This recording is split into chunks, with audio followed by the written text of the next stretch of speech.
80쪽 한 절 말씀인 만큼 함께 합독하도록 하겠습니다.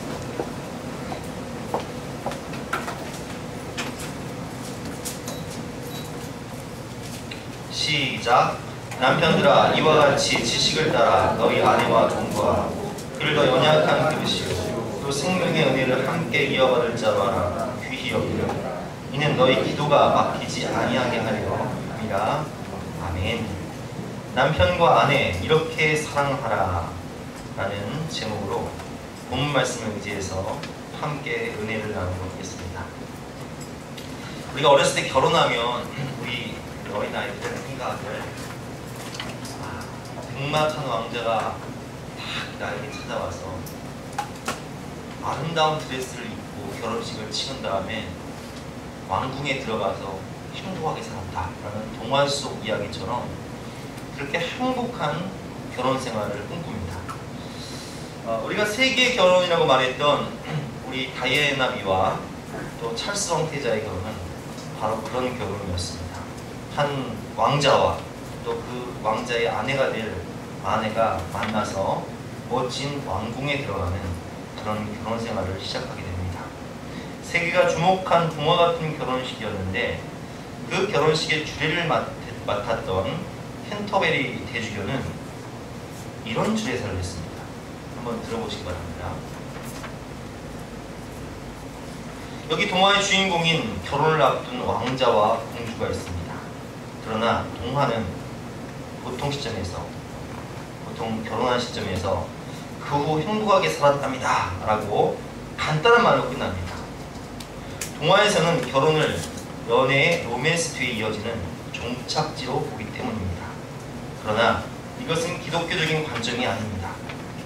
우리의 믿음은 결혼을 종착지가 아닌 모험이 시작되는 시기로 보는 것이기 때문입니다.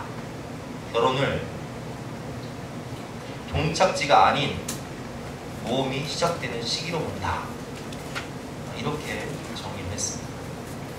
이 주례를요, 찰스 황태자와 다이애나비가 가슴에 잘 새기고 실천했다면 아마도 그 결혼 생활은 행복하고 또 정말 좋은 해피엔딩으로 끝났을지 모르겠지만 그들은 이 주례의 말을 흘려들었습니다. 결국 이 모험은 실패로 끝났고 가정은 깨졌고 다이애나비는 아주 비참하게 인생을 마감하게 되었습니다. 그렇습니다. 결혼은 동화가 아니라 바로 모험의 시작입니다. 이를 염두에 두지 않은 환상적 결혼은 비극으로 시작하게 되는 것입니다. 우리 교회가 직면하고 있는 가장 큰 위기는 바로 결혼과 가정의 붕괴다라는 말을 신학자 에밀 브로너는 일찍부터 진단을 했고, 실질적으로 미국은 50%의 이혼, 우리는 30%의 이혼에 육박하고 있는 가정의 파괴를 경험하고 있고, 또 IMF 이후 그 상황은 더욱더 악화되고 있습니다. 과연 무엇이 문제일까요? 가정사역의 선구자인 데이비드 메이슨 씨는 세계의 78개국을 순회하면서 각국의 결혼제도를 연구해봤는데, 그 결혼제도를 분석한 결과 두 가지가 행복한 결혼을 막는 가장 큰 장애물로 나타났는데, 첫 번째는 결혼식을 마치고 결혼을 하는 순간 부부는 자연스럽게 행복해질 것이다 라는 자연주의와, 부부 사이의 일은 어디 가서도 말하면 안 된다라는 금기, 첫 번째 자연주의와 이 금기가 결혼 생활의 행복을 막는 가장 큰 장애물이라는 진단을 내렸습니다. 여러분, 그렇습니다. 사랑은 저절로 되는 것이 아닙니다. 그리고 숨긴다고 해서 행복해지는 게 아니에요. 피차 노력하여 성취하여야 할 기술이며 능력입니다. 오늘 말씀처럼 서로 사랑하는 인생의 동반자와 동역자로서 지식을 따라 동거할 때, 서로를 알고 배워가면 지식을 따라 동거할 때 행복한 부부가 될 수 있는 것입니다. 그래서 오늘 우리는 이 본문을 중심으로 또 이 남편과 아내 이렇게 사랑하라라는 책을 중심으로 지식을 따라 동거하는 것이 무엇인가, 남편과 아내는 어떻게 사랑해야 하는지, 배워보도록 하겠습니다. 첫 번째로 지식을 따라 공부하는 것은 다름과 차이를 인정하고 배워야 합니다. 우리는 어렸을 때부터 결혼하면 결혼에 대한 그림이 달라요. 환상이 달라요. 어떤 사람은 결혼에 대해서 그려봐라 말을 하면 아름다운 2층 집을 짓고 그 앞에 나무를 심고 그리고 꽃밭을 만들고 남편과 아내와 아이들이 함께 꽃밭과 정원을 가꾸는 그런 안정과 규칙적인 그림을 그리는 분이 계시고요. 또 어떤 분은 결혼하면 남편과 아내와 아이들이 함께 모험여행을 떠나서 캠핑을 가서 텐트를 치고 또 함께 모험을 즐기는 드라이브를 하는 그런 흥미진진한 그림을 그릴 수 있다는 거예요. 어린 시절부터 그린 그림의 풍경이 다르고 색깔과 색채가 너무 다르기 때문에 이런 다름에서 오는 갈등을 좁히고 해결하지 않으면 충돌이 일어납니다. 원가정, 그러니까 시댁과 친정에 자란 문화가 다르고 배경이 다르기 때문에 충돌이 일어납니다. 이것을 무언의 규칙이라고 하는데, 예를 들어 볼게요. 어떤 가정은 어렸을 때부터 부모님이 맞벌이를 하는 가정이 있어요. 늘 보고 자란 게 부모님은 같이 돈을 벌고 또 집에 들어오면 같이 살림을 하는 그런 가정이 있어요. 또 어떤 가정은 아버지는 나가서 일을 하시지만 어머니는 집에서 열심히 살림을 하시면서 교회 일을 하고 기도를 하고 또 집안일을 돌보는 그런 가정이 있어요. 자, 문화가 달라요. 맞벌이하는 가정은 휴일이 되면 부모님이 힘드니까 늦잠을 자요. 그런데 그렇지 않은 가정은 휴일이 되면 아침에 다 밥상을 근사하게 차려놓고 같이 밥을 먹으면서 대화를 하고 또 오늘 어디를 놀러 갈까 이런 걸 계획하는 거예요. 문화가 달라요. 어떤 가정은 밥을 먹을 때 이렇게 말씀하시는 분이 있어요. 아버지가 어머니 밥을 튀기니까 말하지 말고 밥만 먹어 이렇게 얘기하는 분이 있고, 어떤 가정은 밥을 먹을 때 항상 대화를 하면서 그날의 일정을 얘기하고 어디에 있었던 일을 얘기하고 교제를 하고 마음을 나누는 그런 가정이 있어요. 근데 이걸 모르면 어떤 일이 벌어지냐, 휴일 되면 맞벌이를 하던 가정에서 자란 사람들은 휴일 되면 쉬는 날이니까 늦잠을 자야 돼요. 그런데 아내는 그렇지 않은 가정이 자랐거든요. 아침에 딱 친정에 가가지고 하루를 자고 일어났더니 다른 식구들은 다 밥상을 차려놓고 거기 앉아있는 거예요. 남편은 그걸 모르고 자고 있는 거예요. 그럼 그게 어떻게 돼요? 싸움이 되는 거예요. 이처럼 서로의 다름과 차이를 인정하고 서로의 원뿌리, 원가정의 문화를 알아야 합니다. 그럴 때 오해를 좁힐 수 있고 이렇게 차이를 좁힐 수 있는 것이죠. 특별히 남자와 여자의 차이를 알아야 되는데, 보통 여성분들은 뭐가 많죠? 뭐가 많아요? 말이 크게 뭐가 많아요? 말이 많아요. 왜 말이 많을까요? 여성분들은 스트레스를 뭘로 푸는지 아세요, 여러분? 말로 푸는 거예요. 남성분들은 스트레스를 뭘로 풀까요? 남자들은 운동을 해요. 이게 남자 여자의 차이예요. 여자들이 말이 많은 거, 그거 당연한 거예요. 그래서 여성분들이, 부인들이, 아내들이 스트레스를 풀 수 있도록 어디를 보내줘야 돼요? 목장 모임을 보내주고 친구 만나러 가라고 그러고 가서 말로 스트레스를 풀라고 해야 돼요. 또 우리 아내들은 남자들이 스트레스를 풀 수 있도록 어디를 보내줘야 돼요? 족구 모임에 보내줘야 돼요. 적극적으로 보내줘요. 그렇게 스트레스를 풀어야 이게 스트레스 해소가 되고 가정이 평안해지는 거예요. 여러분, 제가 족구 참, 야구라든지 골프는요 한방의 운동이기 때문에 허리가 안 좋아져요. 건강이 안 좋아지고 돈도 많이 들어요. 근데 족구는요 참 감사하게 돈도 안 들어요. 부부싸움 할 일이 없어. 그냥 밀어주세요. 그냥 족구화 하나만 사주시면 한 10년을 할 수 있습니다. 다름과 차이를 인정하고 배워야 됩니다.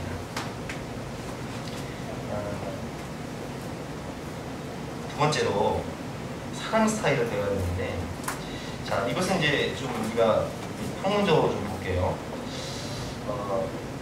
사랑에 대한 정의, 사랑의 요소가 무엇이라고 생각하십니까? 라고 1000명의 대학생한테 물어보니까 분명히 부부 생활에 있어서 사랑은 필요한데 사랑의 요소에 대해서는 아무도 말을 못하는 거예요. 대부분 반 이상이 말을 못하는 거예요. 그러면 사랑이 무엇입니까?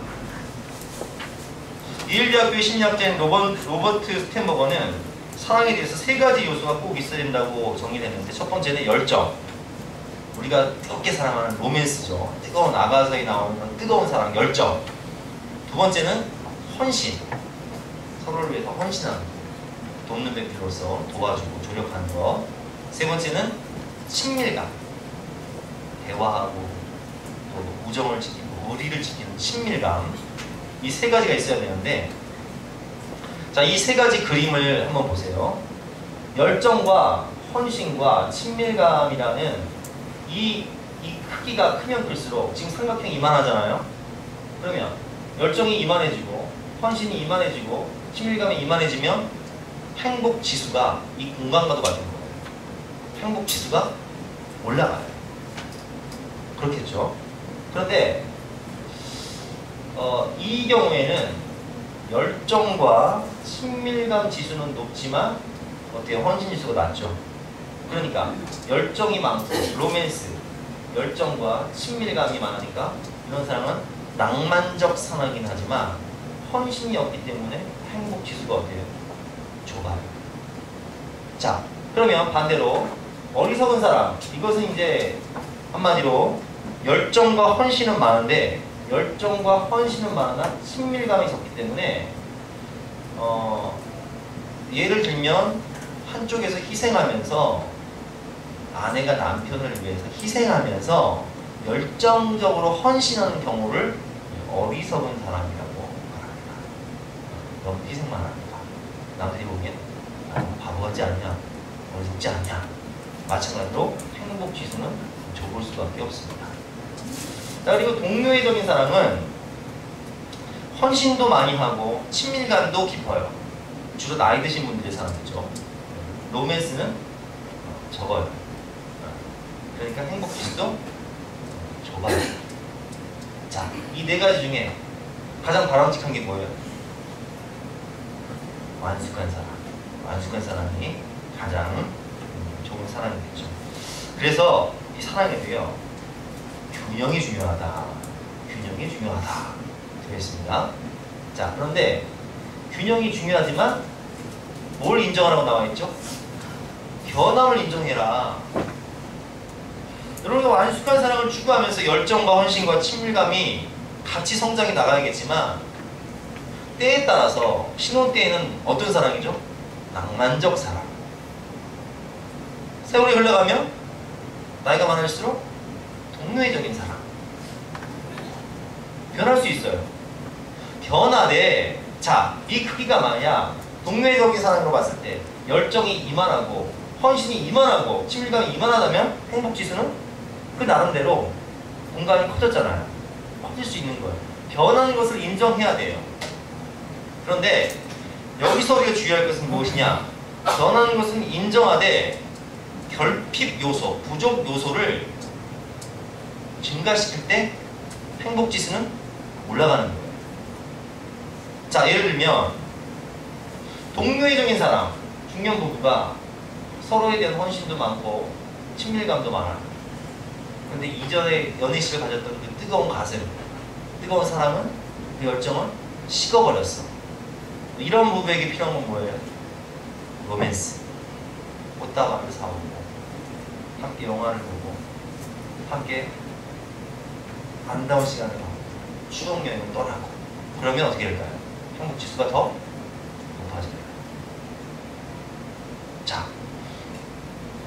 낭만적인 사랑하는 분들, 열정도 있고 친밀감도 있어요. 사랑이 뜨거워. 그러나 헌신지수가 낮아. 이런 분들은 어떻게 해야 돼요? 아내는 더 남편을 생각하고 뒷바라지 해주고, 아내는 더 남편은 아내를 더 생각해서 헌신할 때 행복지수가 더 높아지는 거예요. 균형이 중요합니다. 그래서 이 사랑의 요소, 결핍 요소를 파악을 해서 그 요소를 증가시킬 때에 부부의 행복지수가 올라갔다라고 말씀을 드렸는데, 게리 콜린스가 쓴 사랑의 5가지 언어, 여러분 대부분 읽어보셨겠지만 이 책에서도요 마찬가지로 사랑의 코드 5가지가 있는데, 사랑의 언어, 그 사람이 상대방이 좋아하는 5가지 언어가 있는데, 이것이 다 어디서 온 거냐? 사실은 그 사람의 결핍에서 온 거예요. 예를 들면 우리 몸에도 5가지 영양소가 필수적으로 필요하잖아요. 근데 비타민이 부족해. 그럼 몸에서 뭘 원하죠? 비타민이 많이 들어가 있는 과일이나 채소를 원해요. 단백질이 부족해. 그러면 단백질이 많은 음식이 생각나고, 탄수화물이 부족해. 그러면 탄수화물이 많은 음식을 먹고 싶은 거예요. 왜? 부족하니까. 결핍이기 때문에. 마찬가지예요. 사랑의 5가지 언어 중에서 그 사람이 예를 들면 선물을 원한다. 뭐가 부족한 거예요? 로맨스가 그 가정에 부족한 거예요. 봉사를 원한다. 뭐가 부족한 거예요? 그 가정에 헌신이 부족한 거예요. 우리 남편은 다 좋은데 이게 부족하다. 그걸 해주면 되는 거예요. 사랑의 5가지 언어를 배워봅시다. 첫 번째는 나를 인정해주는 말입니다. 내가 사랑받고 있구나.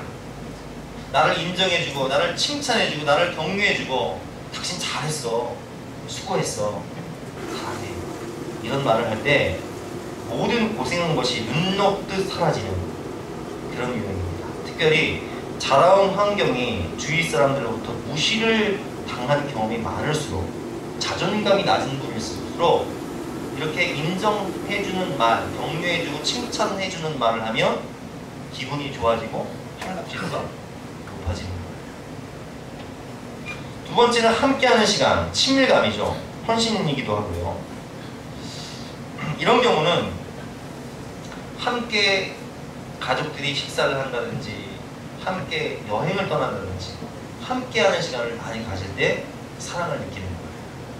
그래서 이제 제 경험으로 보면 여러분 1년에 한두 번씩은 꼭 가족끼리, 온 가족이 함께 1박 2일이든 2박 3일이든 함께 여행을 떠나서 그 여행지에서 좋은 추억을 많이 만들고, 또 함께하는 시간을 많이 갖고 좋은 대화를 많이 하는 것이 부부의 행복지수를 높일 수 있는 비결인 거예요.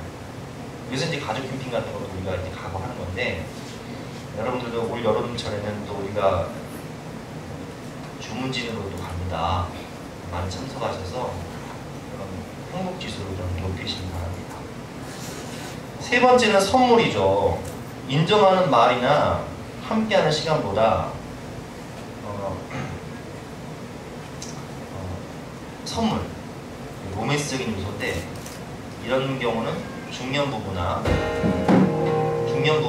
결혼을 한 지 오래된 그런 권태기에 있는 분들, 이런 분들에게는 로맨스적인 요소가 필요해서 꽃다발을 사준다든지, 아니면 영화표를 내면서 함께 영화를 본다든지, 아니면 추억이 서려 있는 장소에 가서 함께 데이트를 한다든지, 이런 그런 선물을 주면, 아, 내가 사랑을 받고 있구나, 여전히 내 남편이 나를 향한 뜨거운 가슴이 있구나 라는 것을 느낄 수가 있습니다. 네 번째는 봉사입니다.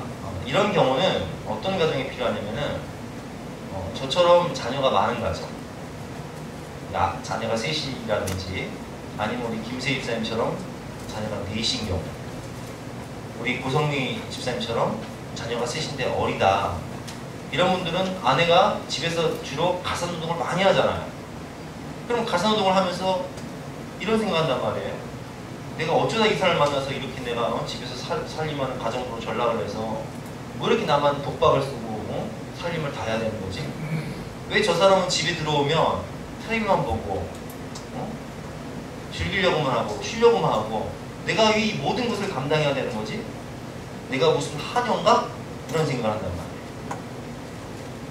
그러면 남편이 집에 들어갔을 때 그 아내를 위해서 뭘 해줘야 돼요? 청소기를 돌려준다든지, 아니면 할 수 있으면 설거지를 해준다든지, 이런 걸 해주면 아내가 생각할 때 아, 이 남자가 정말 나를 사랑하구나. 내가 힘든 걸 못 보는구나. 이렇게 나를 아껴주는구나. 나를 생각하고 있구나. 라는 그런 깨달음이 오면서 행복지수가 높아지는 거예요. 그러니까 여기에 해당하는 분들이 누구냐? 곽형준 집사님,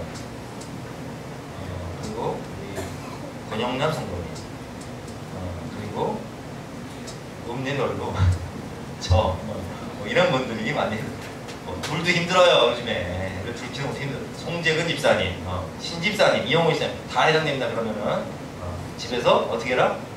도와줘라, 의사해라. 다섯 번째는 신체적인 접촉입니다. 이것은 로맨스적인 요소면서 또 친밀감적인 요소이기도 하죠. 이런 경우에는 함께 손을 잡아준다든지, 산책을 하면서 손을 잡아준다든지, 퇴근을 한 다음에 허깅을 하면서 안아준다든지, 발 마사지 해준다든지, 이러면은 식었던 사람이 많이 살아나기도 합니다.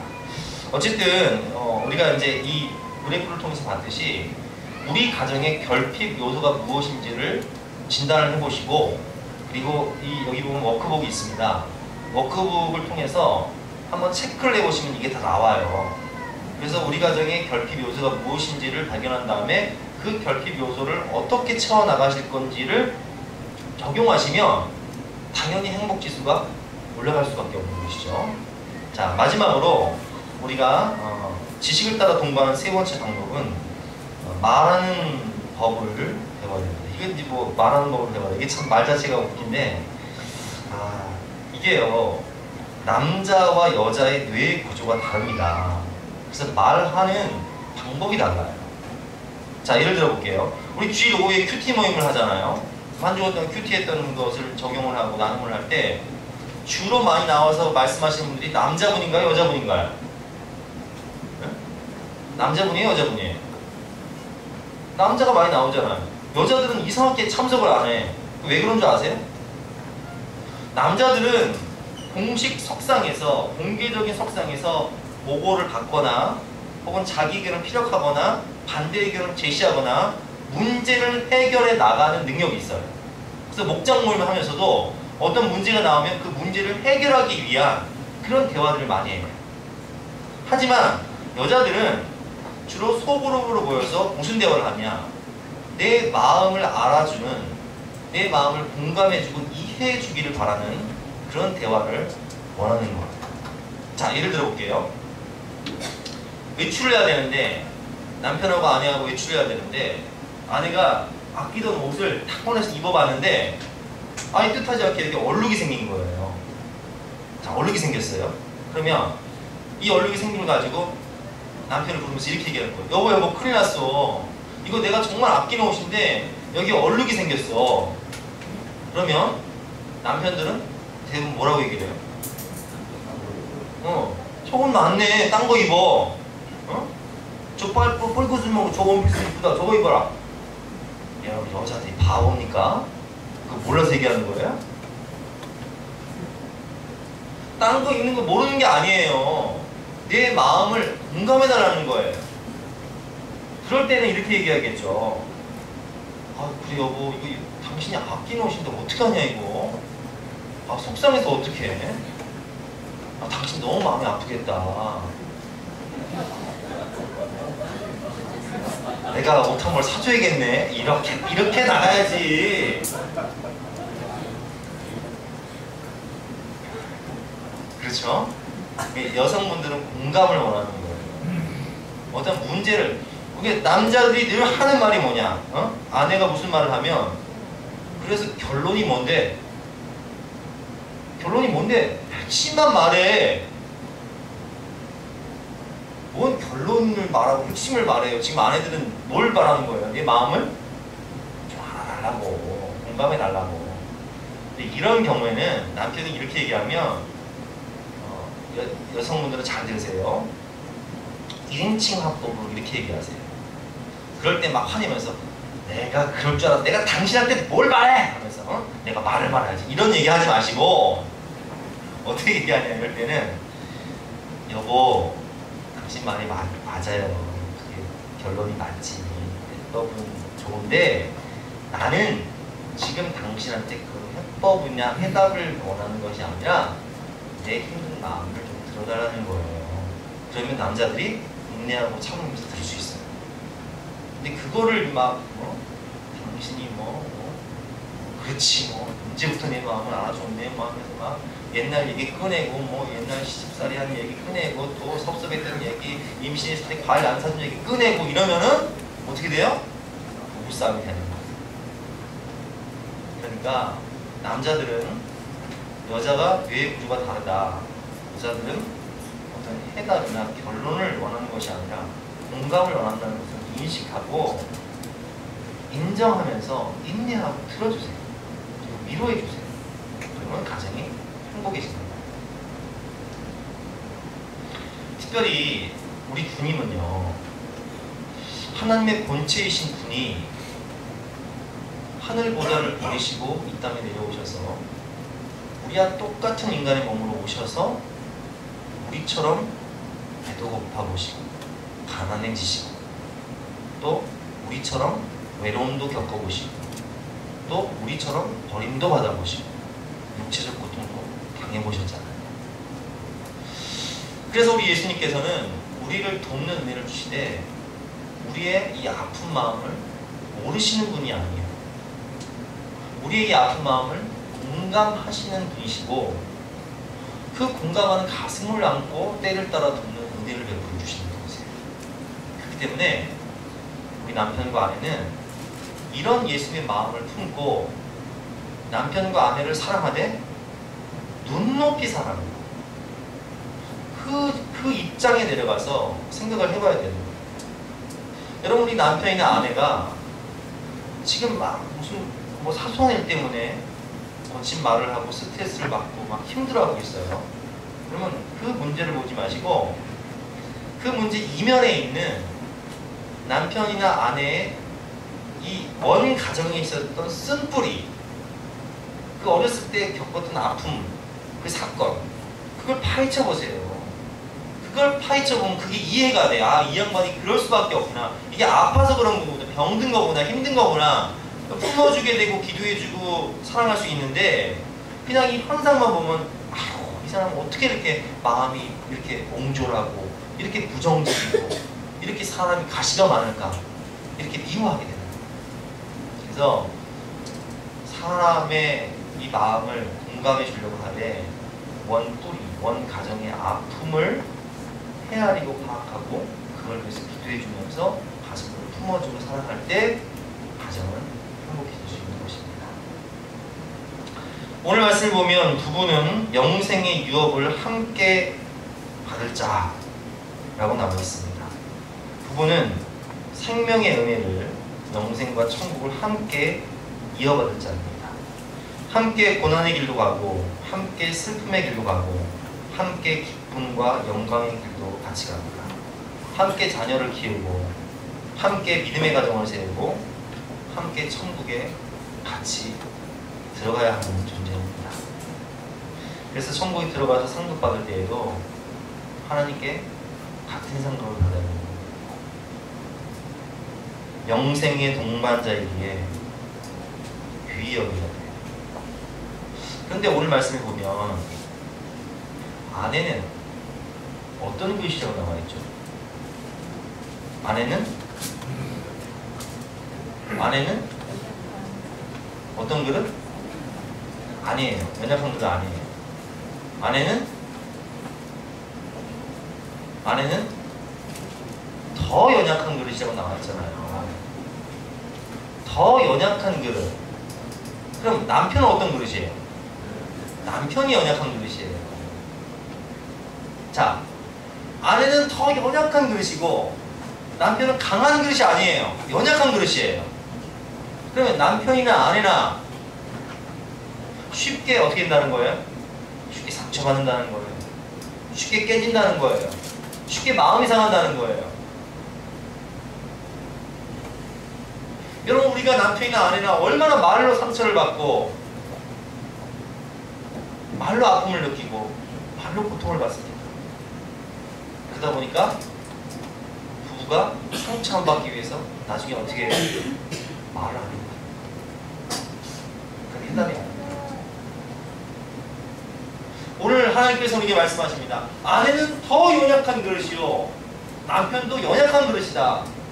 깨지기 쉽다, 금가기 쉽다, 상처받기 쉽다. 그러므로 남편이든 아내든 더 귀히 생명의 유업을 함께 이어받을 자인데, 너의 말로 말미암아, 너의 무지로 말미암아 그가 상처받을 수 있기 때문에, 깨질 수 있기 때문에 그를 불쌍히 여기면서 지식을 따라서 그가 아픔을 헤아리고 그 영적인 고통을 헤아리면서 기도하고 품어주되, 연약한 그릇이니까 귀히 여기면서 존중하면서 품어주라는 거예요.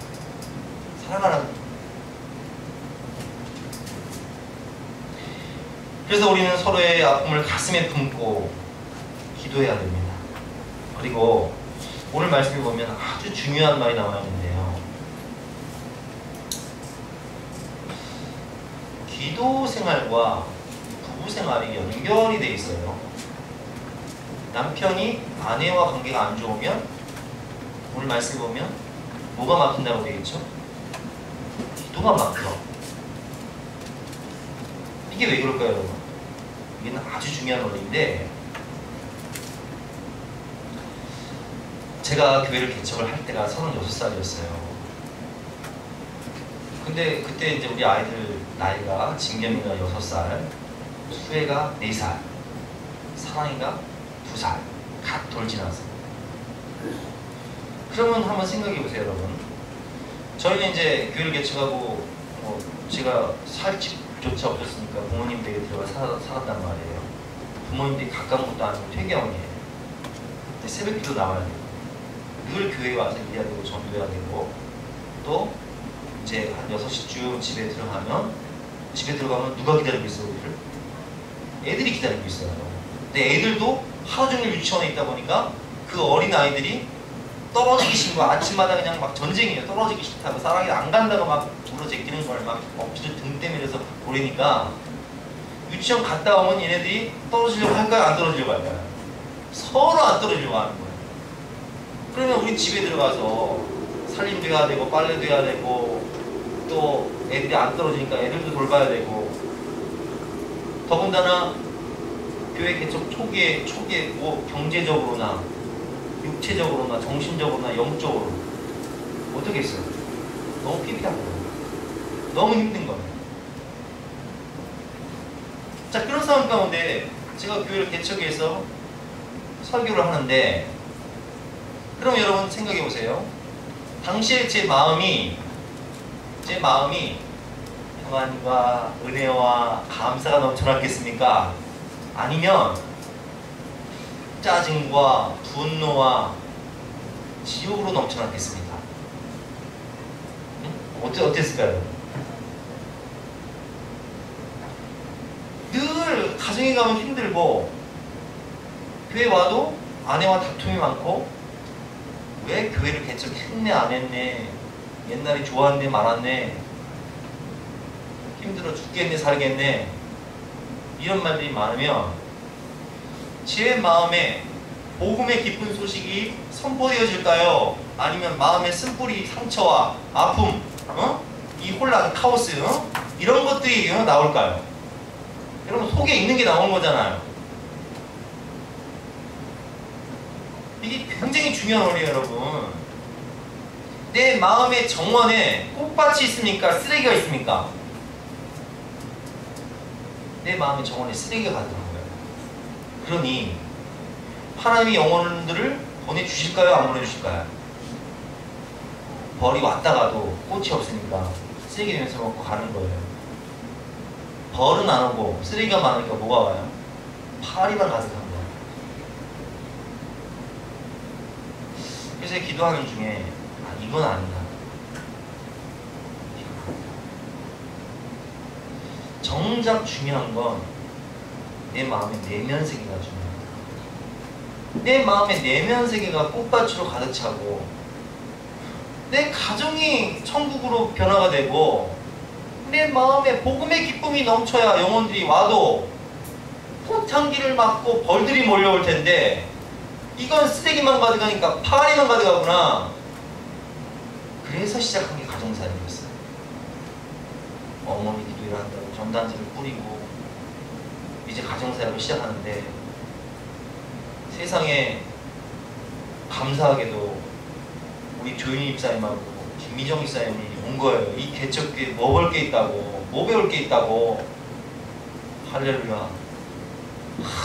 자녀 한번 잘 키워보겠다고. 어머니 기도회, 어기여 저기여 저 어머니 기도회, 나하고 사모하고 넷이서 찬양을 하면서 막 하는 거예요.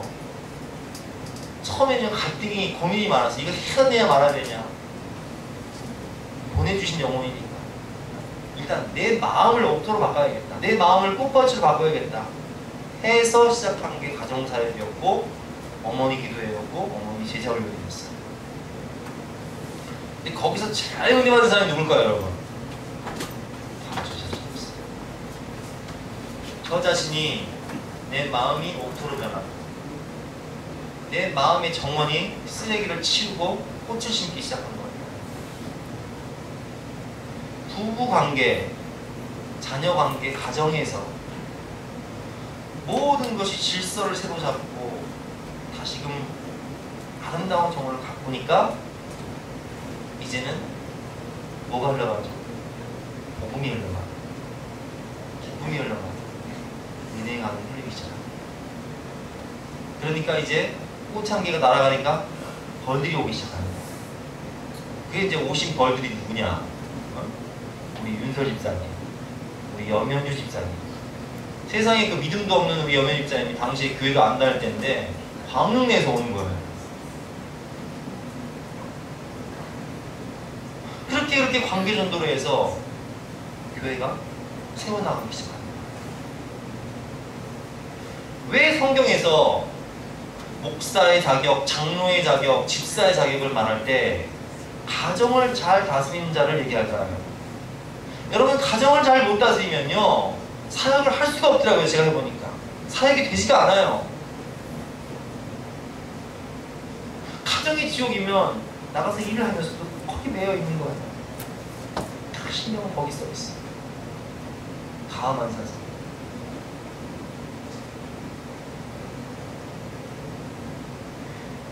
이처럼 여러분, 기도 생활과 영성 생활과 부부관계는요 뗄래야 뗄 수 없는 완전히 밀접한 십자가의 수직과 수평과 같은 거예요.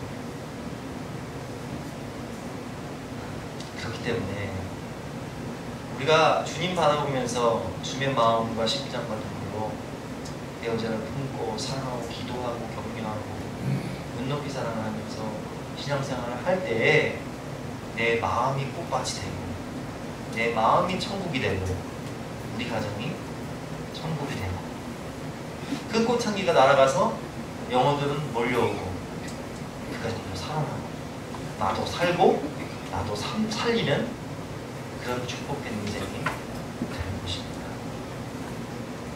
오늘 말씀처럼 우리가 서로를 불쌍히 여기며 무식이 아니라 지식을 따라 아내와 남편과 동거하면서 서로를 진심으로 사랑하면서 기도할 때 우리 가정은 천국이 되고 우리의 마음도 천국이 되고 사는 것 자체가 천국이 되는 것입니다. 우리 모든 가정이 주님 안에서 천국이 되시기를 주님의 이름으로 축원합니다. 우리 함께 찬양할 때 저는 오늘 이 말씀을 묵상하면서 그래요.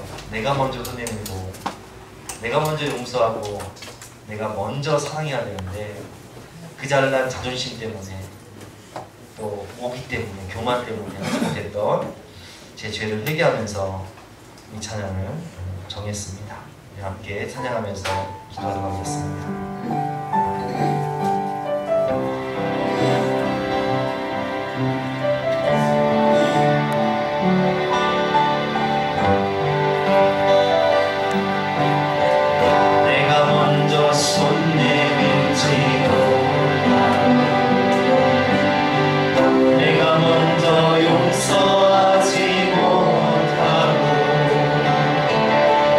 내가 먼저 웃음 주지 못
주시기 바랍니다.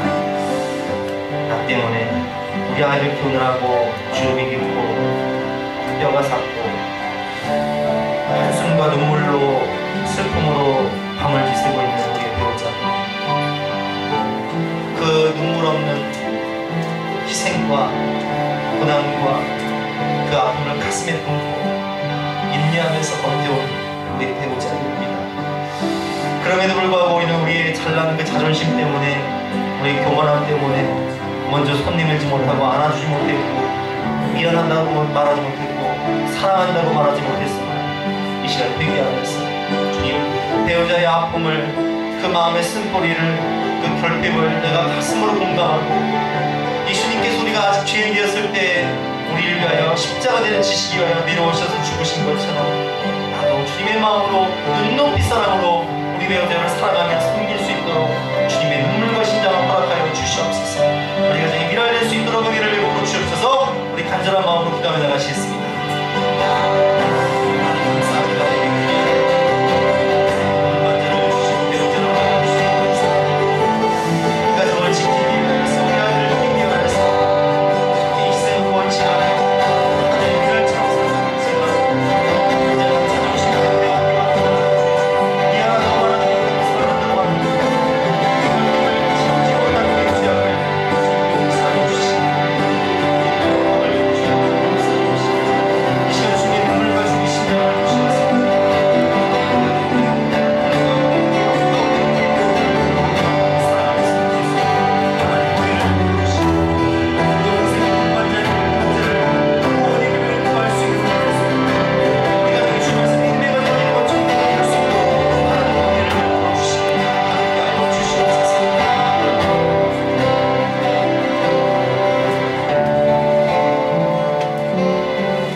믿음의 가정을 세우길 바라는 마음으로 다시 한번 찬양하겠습니다.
하나님, 때로는 사는 것이 너무 힘들어 가정도 버리고 자녀도 버리고 직장도 뒤로하고 나도 비둘기처럼 날개가 있다면 나가고 싶은 때가 있습니다. 그렇게 가정을 지킨다는 것이, 또 부부관계를 유지한다는 것이, 자녀를 키운다는 것이, 세상 일을 한다는 것이, 믿음 생활을 한다는 것이 참 힘들고 버거울 때가 있습니다. 그러나 주님이 주신 사명이 있고 주님 주신 말씀이 있고 주님 주신 은혜가 있기에 오늘도 주님만 바라보면서 믿음의 가정을 세우기 위해서 이렇게 기도하며 헌신하며 십자가 바라보고 주님 붙잡고 나아가는 하나님의 백성들의 가정을 주님 불쌍히 여기시고 가정이 천국이 될 수 있도록 또 예수님 믿는 가정이 될 수 있도록 사는 것 자체가 천국이 될 수 있도록 은혜를 베풀어 주시고 변화시켜 주시기를 원하옵나이다. 오늘도 주님의 귀한 딸 곽혜순 주님의 딸이 성령님의 인도하심 따라 이렇게 주님께 나왔습니다. 김수영 주님의 아들과 믿음의 가정을 이룰 수 있도록 도와주시고 우리 세경이 세경이도 예수님 믿고 주님 안에서 큰 인물로 자랄 수 있도록 성령의 은혜를 베풀어 주시옵소서. 가정마다 심령마다 주님이 왕이 되셔서 천국을 이루어 주실 것을 믿고 감사드리며 또 모든 눈물을 닦아주실 것을 믿고 감사드리며 걸어가신 예수님의 이름으로 기도드렸사옵나이다. 아멘. 다 같이 일어나서 별단 찬송